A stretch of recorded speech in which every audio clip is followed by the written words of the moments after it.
we figured that if the first title didn't appeal to us, then we can always change the name. So that's what we're doing, is we're remotely interesting, which is, you know, it's kind of true. We are somewhat interesting, not of the caliber of some people that are out there doing podcasts, but we make it work.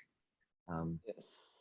But the whole point of this session is basically to do a Q&A session between me and Sandy around remote work, design sprints, remote facilitation, tools, and everything else. You can even include some rumors that you've heard about remote sprinting, or some sessions that you've been part of that you want to share some knowledge. This is kind of an open webinar, so it's not just two talking heads talking back at you. If you want to get on our side, on the panelist side, and want to tell someone about something amazing, or if you have a question, answer to a question, you know, this is free form until like quarter after the next hour. So we're just having fun with it. I think the fact that I just put a poop emoji guy on LinkedIn, which probably communicate to you that, yeah, we're just having fun with this. So we'd like to invite the people that came on to kind of see what this is all about.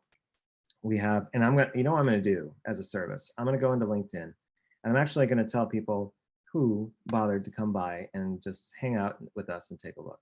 So I'm actually going to do a little bit of name dropping, but I'm also going to do a little bit of promotion. So one of the people that are in the chat right now, sorry, are on the, in the,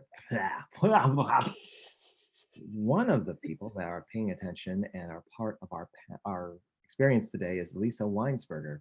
She is from Vienna, Austria. She's a design sprint and innovation facilitator and an experienced designer. She's basically part of Design Tribe. She's been doing that for about 3 years.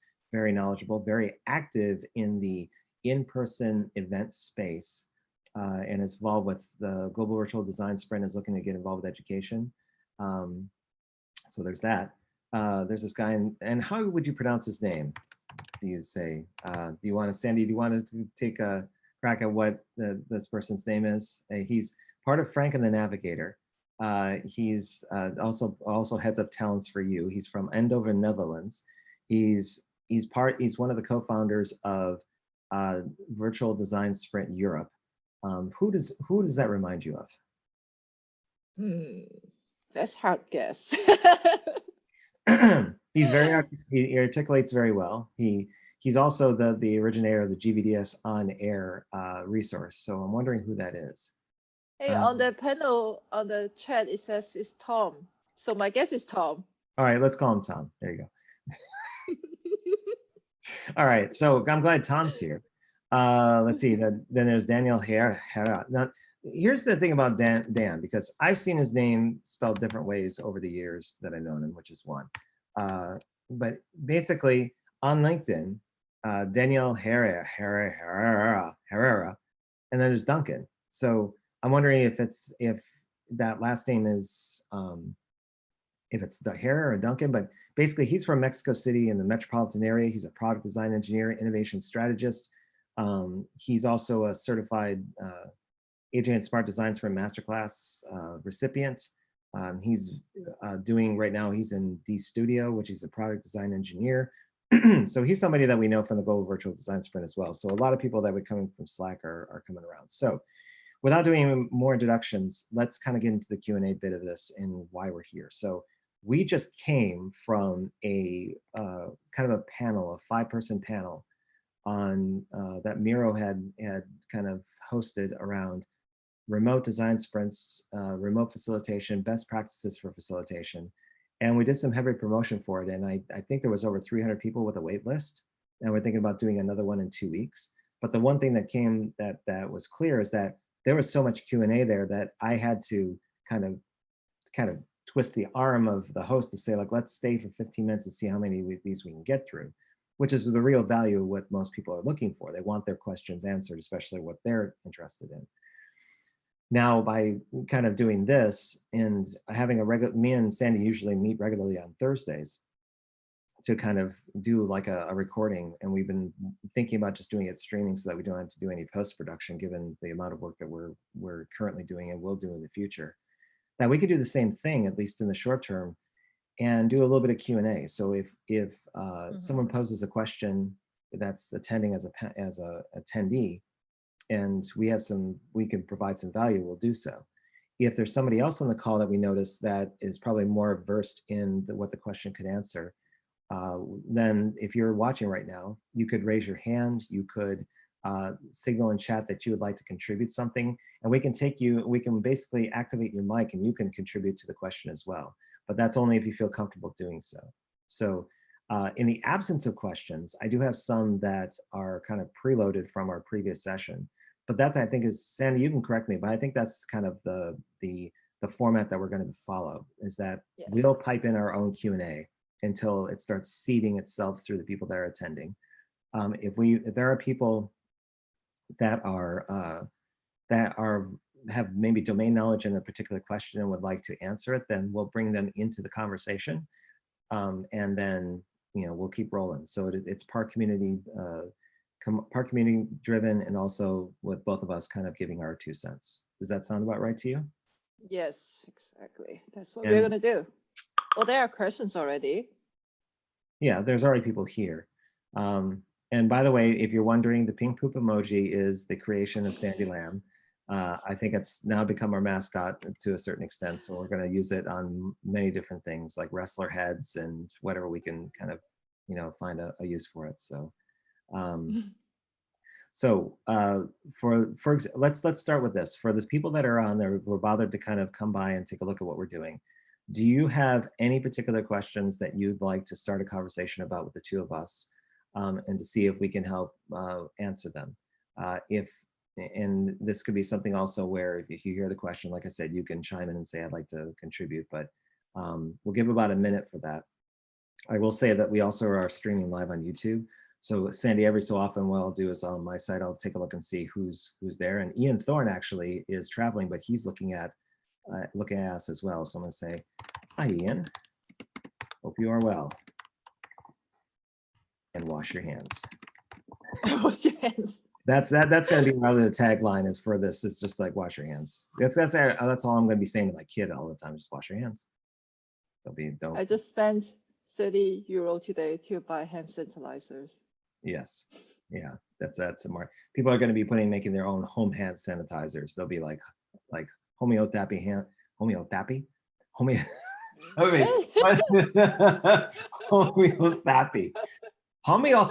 You put no homeopathy. Homeopath. I'm going to give up now. So Jerome has asked, how do you react on statements that virtual collaboration is not real collaboration? You can try telling that to the number of companies right now that are in a panic getting online really, really, really, really fast. They are going to be forced to figure out how to collaborate in a remote and virtual space.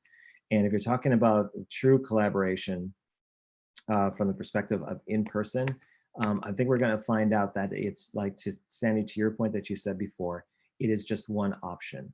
There are pros and cons to each particular avenue you take.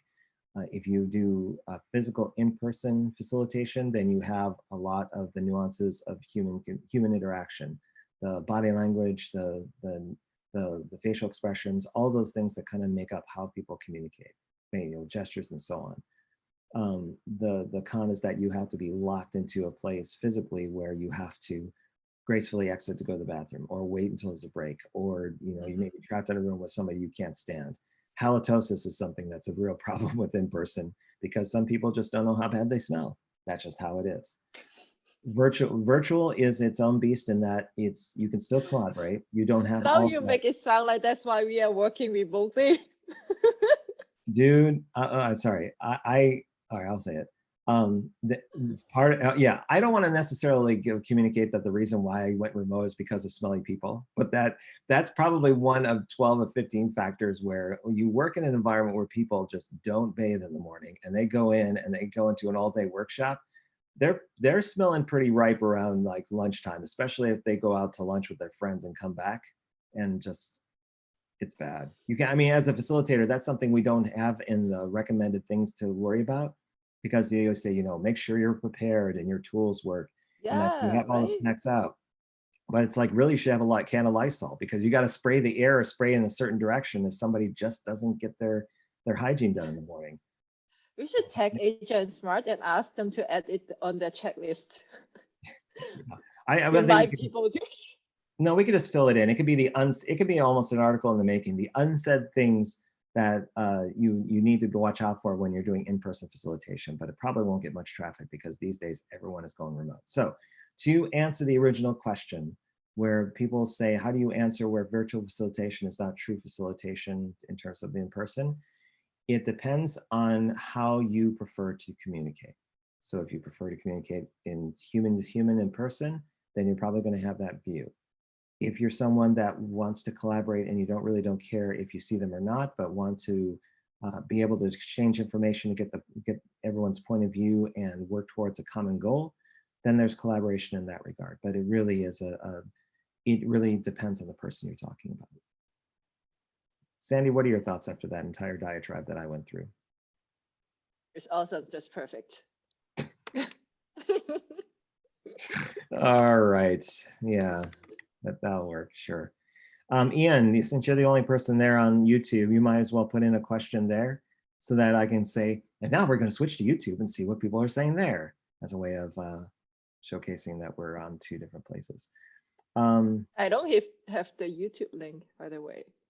Oh, you so don't? you're the only person who is monitoring that side Fine. of things. Yeah, Ian just probably fat fingered it and got the wrong he just happened to get the link by chance. So hang on, let me put it in the chat if I can find the chat window. I am now at probably 60 tab capacity. Come on now, why are you not wanting to put stuff in there? Okay, there we go. So Jerome has another question. He says, organizations need to get used to new tools of facilitation to adopt remote workshops. I'm considering kind of a sandbox session before a real workshop. What would you recommend to include in such an online workshop preparation session? A lot of play. If you're doing a sandbox session where people are trying things out, I would make an analogy to the Perot Museum, which I was just at a couple days ago, where their mode of teaching both young and old about different things revolving physics and science is to have something interactive and something to play with. So if your sandbox includes activities where people by proxy of learning the tool get involved with the activity, then you kill two birds with one stone, so to speak, in that you'll be able to show how the tool works, but do it in such a way where it's you basically create like something in Mural with stickies that has to do with like a daily planner or something, some sort of activity that you have planned for your sandbox, but make it more about play. And I think you'll probably get better adoption and faster adoption that way. And also identifying really early who are the one or two individuals that are just struggling by default, no matter what you throw at them, and giving them the appropriate amount of attention. Because while they may struggle in session with what they're doing, they pay huge dividends in other areas where they're much more skilled and versatile, especially with in-person communication. If you're connecting with a client remotely, there's somebody that can really, they can use their strengths in different ways. Hey, Robert, why don't you let them actually ask the questions? I think you can let them talk as an attendee, I think. Yeah, there's so So they can just. is it just you mean for the person that asked the question, just basically have them respond to like the answer? Yeah, like the next question is Daniel, like he put it on the chat, so maybe we just unmute him and then he can ask the questions directly. Okay. Sure, we can experiment with it. Why don't we go back and forth? Like I'll take one and then you take one. So if you have Daniel's, I'll take Daniel off on mic and then he can go ahead and talk about what he's what his question was. So he's allowed to talk.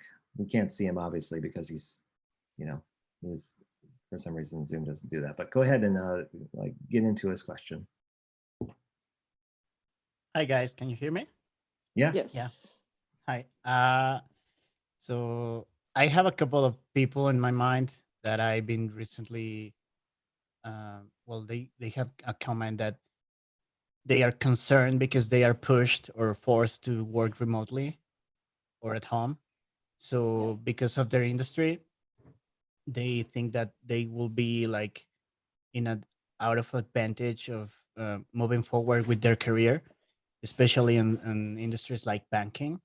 So what would you recommend those people in order to keep their work or their career moving forward during this kind of times? I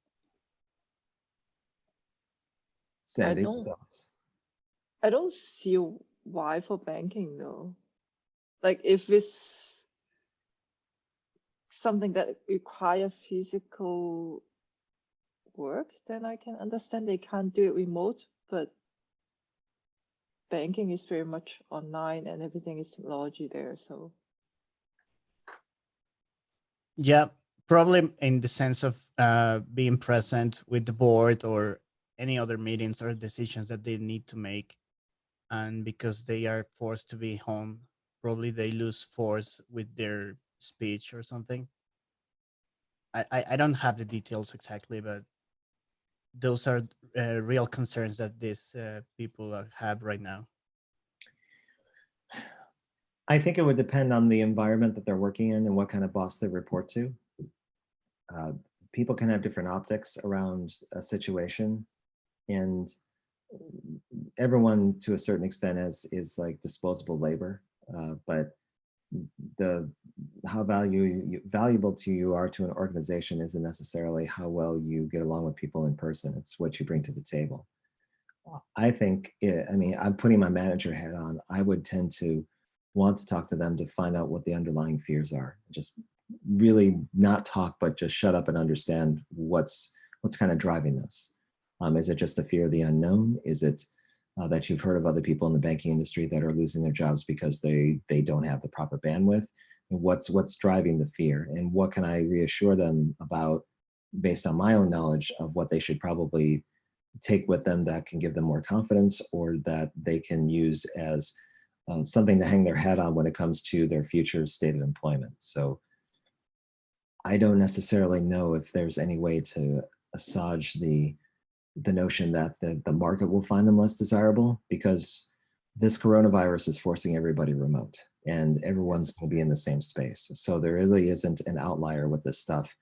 I mean, it doesn't matter. You can be a baseball player, a soccer player, somebody in the airline industry. All of them are going to be temporarily, hopefully temporarily, kind of disabled by the way this virus is hitting everything. But yeah, I think it really involves a personal conversation with the person or the persons that are really concerned about this. Yeah, I think that yeah, you're right. I think it's probably most because it's new or different. They don't know how to behave themselves under these situations. Yeah. So yeah, but I feel like human has they can adjust on situations really fast. They like all humans are so creative when they cannot do something in a certain way.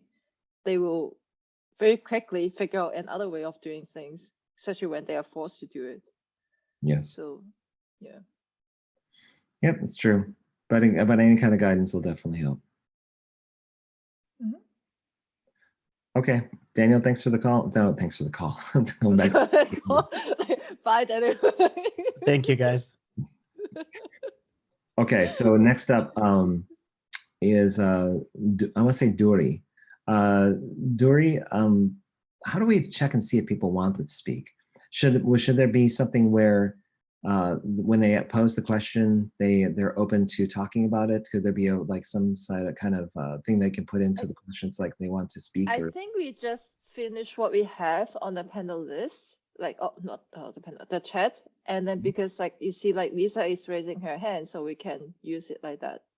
okay, so So yeah, if they, let's say if you want to come on the mic and raise your hand, or if you want to come on the mic, raise your hand, then we'll know that you want to come on and speak. So hey, that was an easy way to. yeah. Now they You know always on. see, Sandy, you always have the simple answer to things. So yeah, let's go that. So what I'm going to do first is I'm going to read what's in the chat, and then I'm going to bring the person that had said the question originally into the conversation. So I'm going to try to pronounce your name, Duri, and if I get it wrong, then do chastise me when you come on the mic. It's Duri Bargad, B-A-R-G-A-I-D. Her question is, I just did the AJ and Smart Design Sprint certificate, and I want to join the remote sprint team as a freelancer. Where can I find a team? So I'm going to bring you on, Dory. Go ahead and kind of explain your question a bit. Hello, can you hear me? Yep. Yes, okay. So, well, I did, I learned the design sprint, and I'm a product designer. I work with the digital products, and obviously I haven't done many sprint. I did, like just some practice sprint. So obviously I cannot go and sell it to companies. I don't have the confidence to sell it or manage the whole sprint, but I need to join team.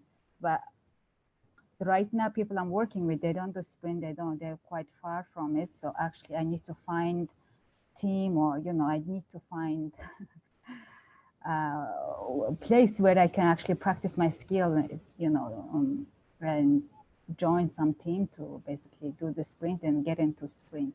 So any suggestion or idea would be appreciated. Join the GVDS. Well, I didn't want to necessarily go down the straight promotion side, but yes. That's why I did it for you. Yeah, that's how Sandy did it, and she threw herself directly in it, and now is like well versed in the space. But so 2 suggestions. One is, yes, the Global Virtual Design Sprint was set up exactly for your situation, for someone that just came out of a certification, a situation where you invested the money to do that, and you want to put it to applied use to do design sprints. That was what the GVDS was all about, and it still is. And just that it's involved into this event where it's also for social good. It's to connect people internationally. It's to train people on virtual sprints if they're used to in-person ones. Mm-hmm. And it's my central focus for the next 2.5 months. So there's that, and there's a cost to it. Mm-hmm. But if you want a point of reference, then there are people on the call that have gone through this before, like Lisa, Jerome, Sandy, who's a 2-time MVP, meaning most valuable practitioner.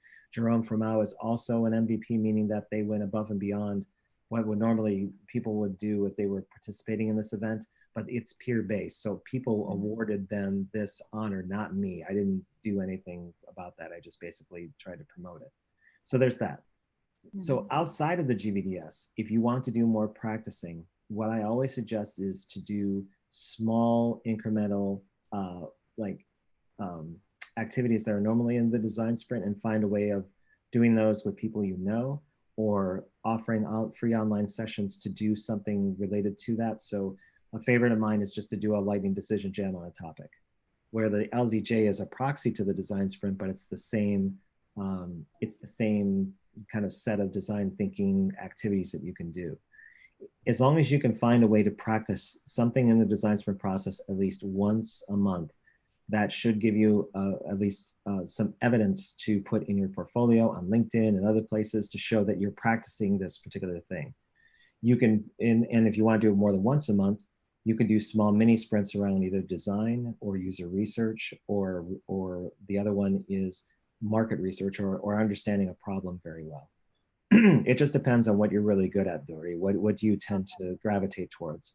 So if you're more on the program management side and you're more about organizing projects, then the first part of a design sprint is probably something that you could explore and practice related to interviewing subject matter experts, figuring out what the problem is, where the opportunity is, and doing problem framing and all of those things, but practicing it in a smaller fashion so that you have this evidence-based trail behind you of you practicing what you preach and what you understand, and being able to apply it to different situations. All right. Thank you. Thank you so much. Just so valuable. Thank you. I have so much ideas now. Okay, good. And do take advantage of social media while it's still hot, especially on LinkedIn. The organic growth is still there. If you want people to pay attention to this process that you found that you really like, do start the conversation online about that. So yeah, actually my idea was to work in sustainable industry, work in fashion companies. I used to work as a fashion designer like 10 years ago.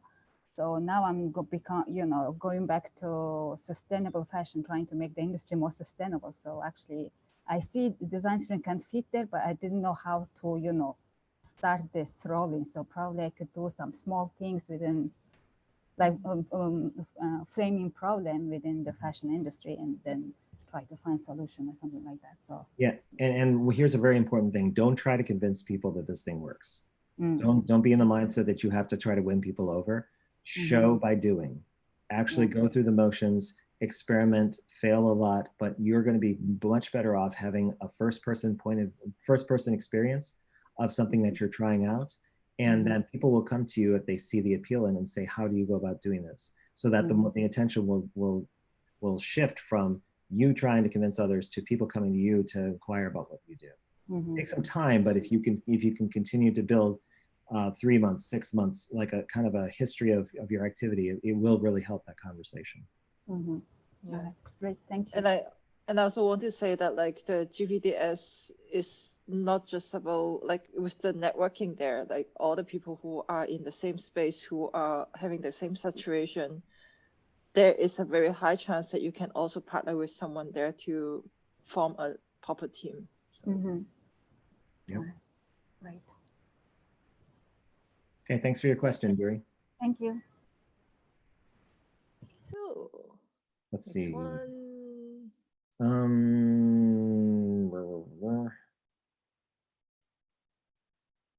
think it's from Neuron. Huron? I have an audio question only. No worries, it's a decent question. What? Jerome says I have an audio question only. So since it's your turn, Sandy, you can go ahead and talk to Jerome since I've already done the last one. So, Jerome, please. How can I help you? Good morning. Hi guys, great session. I enjoyed already, so compliments.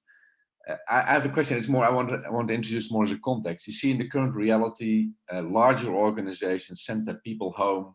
The whole of the Netherlands actually now is homebound. All office workers are supposed to work from home to avoid spreading the virus. And many of these larger and also larger organizations, they have no real experience in what I call remote collaboration. Maybe remote communication, yes, putting the Skype on, link on, Zoom on, and talk to each other over coffee. But really continuing the business or a project is something else, as we all know. That's why we're here. Yes. And what I also notice is that the consultancy community, the consultant community, the freelance community, the design sprint community has a lot of independent professionals that are highly used to work like that already for years. And it's only getting better through events like the GVDS and more. But we struggle all offering our help to these larger corporates because the big IT companies, the big consultancies already have their people indoors from a technology point of view, from an infrastructure point of view, and they are first being asked to help them out. But I believe that the community that we all represent have an enormous advantage on having done this already for years. What is your thought on how to get a foot in the door in these organizations that now desperately need help to make sure that their business can continue with all their workers sitting at home, their suppliers not visiting, their clients maybe not engaging because they can't discuss innovation?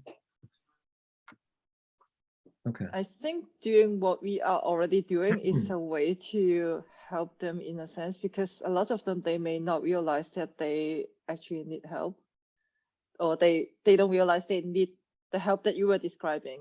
Like you mentioned, like they only want to help from the tech side of things, but actually there's much more to it. So just creating a lot of content, posting it, educating, making it all open source, and then people will realize, okay, now actually remote collaboration is different than remote communication. So I think I'm a little bit lucky that way, because I actually work in a company, corporation, and I'm actually right now using what I have learned with GVDS community, trying to help all my company that way. So I just host like a webinar, over 300 people joined, and just trying to educate them to or help them to understand that remote collaboration is more than just talking or picking up the Skype without no camera on and all that, and then just talk with each other. So yeah.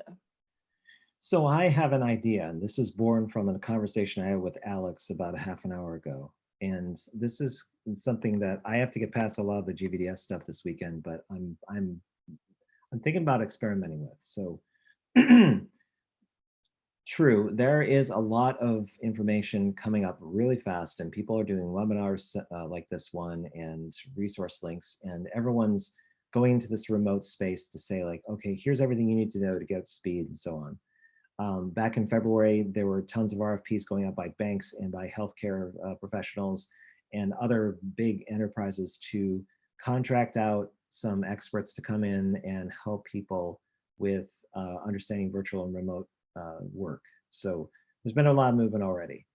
The idea is that using trust-based pricing, you offer up your time as an advisor to have someone contact you and schedule your time for an hour, 90 minutes, 2 hours, whatever it takes.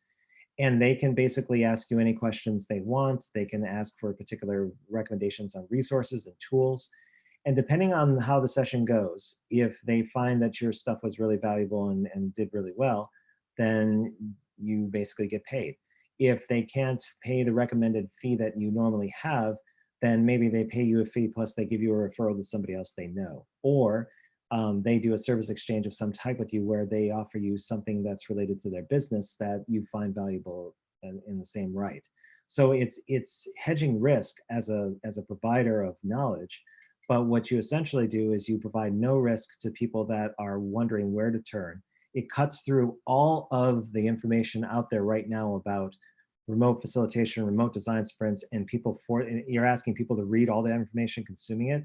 You're literally offering your time as a way of shortcutting all of that and saying, here's what I know based on my experience, because I've been doing this for such a long time in relative comparison to other people. I think if you have that platform available to people, it's not necessarily that you're going to reserve your time for the highest bidder, but you will know how the market sees you in terms of worth. You can also communicate what what the average goes for and what you're willing to work with in terms of like getting up to that price point and people can't afford it. And you're going to learn a lot more about the market and what people are asking for and change your messaging appropriately.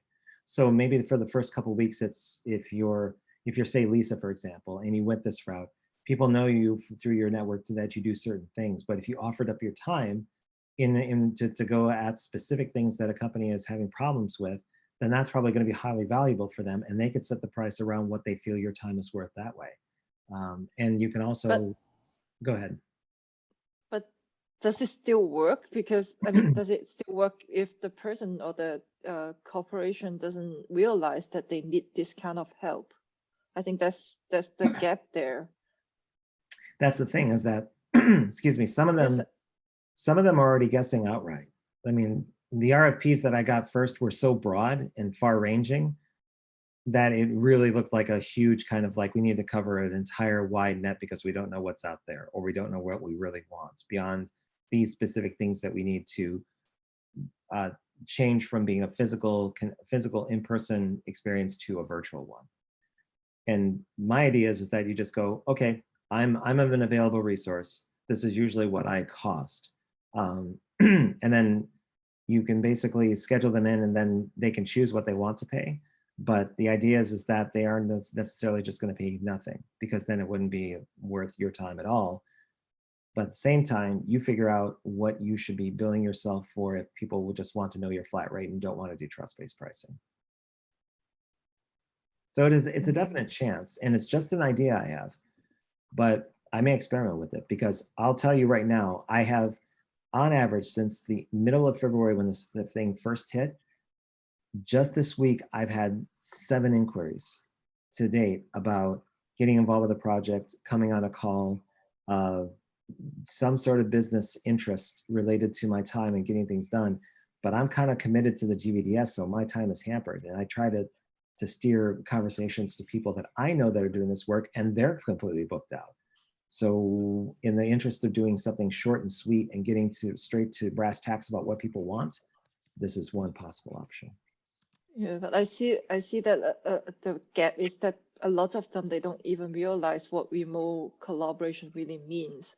Mm-hmm. That is the thing. So when they don't realize that, they wouldn't even think about to reach out to you, to who, and then it's not even the question about how to price them, or, you know, it's not that. Like, I feel like a lot of these corporations, if they understand they really need help to turn their remote communication to truly remote collaboration, then they are actually going to they are willing to pay for the consultancy or whatever. But the fact that I think a lot of them, they would just think like, okay, we have been doing remote collaboration for ages because we literally talk on Skype every day, and that is their remote collaboration. But most of them, they don't realize that it's actually much more than that. True. And the concerns that are going to come about in the remote space are going to be fundamentally different from people that are leading a company versus people that are working in a company. They're not going to have the same needs. And so you'll have to figure out in that dimension where you play well and where you provide the most value. Can I add something to that? Go for it. I recently posted an article that you also responded on, Robert, asking leadership in organizations to share with me what's on their mind. I got lots of feedback, but not in public. Of course, it's sensitive, they feel, because they are highly insecure what to do. Mm-hmm. They know that they have the technology in-house, the infrastructure, but they see that, and that's what I wrote also in the chat, that remote collaboration is not about technology. It's also about technology, but in the end, it's a capability. And they see that people only in moments of despair and stress and these type of crises need to start working differently using the technology instead of just using the technology to communicate. And that leaves a lot of questions with leaders in the industry that have responded to me privately in direct messaging. But the resonance is, we know we have the tools, but we do not know whether the people are capable actually using the tools to collaborate. Mm-hmm. It's a culture thing. Like actually, it's a mindset thing. When I just think about like if you have a team located here or a team located in another location, the most people, their first reaction will be, let's just ask the person sitting beside me instead of picking up the call, the phone, and try to ask someone across the world. But I think if we can build a culture like a remote collaboration culture, thinking that, okay, it actually has no difference for me to ask the person beside me or the person across the world. I can easily just pick up the call. It's as easy as just I ask the person beside you. Like this kind of mindset, I think a lot of companies, they don't really have yet. It takes time to build. It's a totally like a remote culture thing, that just like building any kind of working culture, any kind of, company culture stuff, it takes a lot of time, I feel like. I agree. So thank you, Jerome, for the question. Obviously, Thank you for the Cool. yeah. I do want to, because we have about 10 minutes left, so we have a couple more people we want to get to for sure. Ian from YouTube asked, what do you think are the biggest challenges to ensure remote work will be broadly integrated in the near future? I can cliff note it by saying access to technology, having a decent enough network connection, and understanding the foundational tools you need to use to do the work. Sometime, and we were just in a session where Anna was saying, 90% of the time people are going to fall back on the tools that they need, or that they already use to do the work, which is fine. But I think if you can encourage people to experiment with different tools, it really helps drive forward the notion that in the remote environment, some tools are better than others to get the kind of work you want to get done. So those I think are probably the biggest challenges, is technology, network, and understanding the tools to get the work done. And culture. I think it's still the culture, the mindset, Yeah, definitely that's there. Lisa has her hand up. She's had her hand up for a while. Lisa Weinberger, who I mentioned before. Let's bring her on and see what her question's all about. So Lisa, if you could you go ahead and tell us what's on your mind? Hey, yeah, actually what is on my mind is that a lot of people think that live meetings and streamings are enough. And I wonder how we can convince them how to work in real-time collaboration and what the value is there, and break it down in baby steps. I think same as Robert mentioned before, don't convince them, show them. Yeah. Convincing Okay. is one of those things that takes it's more friction. You really have to kind of show what it's all about rather than have people conceptually think about what it is. And when I mentioned to Duri about showing what she wanted to do in this space with design sprints, it's the same thing. The more you practice something, the more you're going to learn about it and figure out what you really like to showcase about it, and that will shape how you create your narrative around the stuff that you want to have people do. And Mehmet made a comment that's correct, is that it depends highly on who you want to convince and who you're actually going to be corresponding with. Yeah. So Lisa, you also mentioned you have to go. Did you want to add anything else, or do you have to fly? No, I'm not flying, definitely. I just wanted to say bye and thanks for the great call. Okay. I'll Right. check back in with you soon. Yep. Thanks for coming. Thank you. Thanks for coming. Bye. Let's see. I think there was one other person, is Raj, who was also in YouTube. And he says, I'm looking for a mural board for design sprints. Is there any pre-designed one? He says, he only has access to the GVDS of 1 year ago. So I know that Mural has now published the ones from our last GVDS. They should be in the Mural library. We also have them available, and they should be linked. You know what, Sandy, I should probably link them over on the Global Virtual Design Sprint website now that it's up, and just have that link there. So if people want to get the murals that you created in the last session or the last event, people will have ready access to those. So maybe to answer Raj's question, I'll put it on my to-do list to kind of put some links on the GVDS website for those particular resources if people want to get at them. You said Miro already has published the Yeah, Mural. Miro. I believe when I checked when they did a follow-up to the GVDS, when we did that follow-up after the event was done, I think they did publish those links to the templates, but I would have to go back and double check. Okay. The last time I checked, it wasn't there, but I could be just not looking the right place. Well, we're gonna have a talking to then. we're gonna have to talk to the right people. I think Mark is probably the person that's stonewalling everything, and I'm only kidding because Mark's a really nice guy. But yeah, we'll just have to see who's got what. So anything else? I think we've gotten through all the questions that people have been asking. I don't see anything else. Sandy, what do you think about doing this regularly every Thursday when our schedule permits? Do you think this would be something that would be useful, especially if we brought people into the call to basically get their perspective on what they're talking about? Of course, I think that's the best way to do it actually, because I think a lot of times when we talk about our topic, it's more towards our own interests.